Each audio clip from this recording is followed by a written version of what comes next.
be hard sometimes to get people to really concentrate on what we're saying. Often the reason for that is because we're talking about what we're interested in, what we want.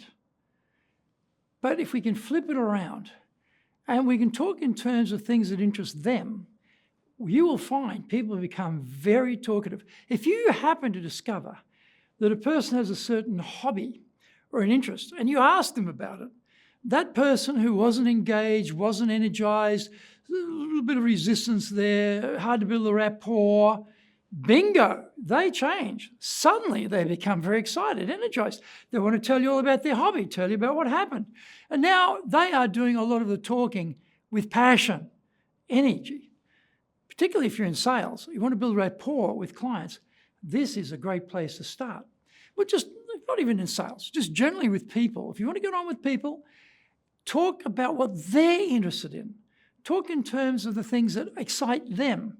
And they will really appreciate you and they'll feel a lot of simpatico with you. Simpatico with you because, oh, I feel I share something with that person. Oh, I feel that person and I have a lot more in common.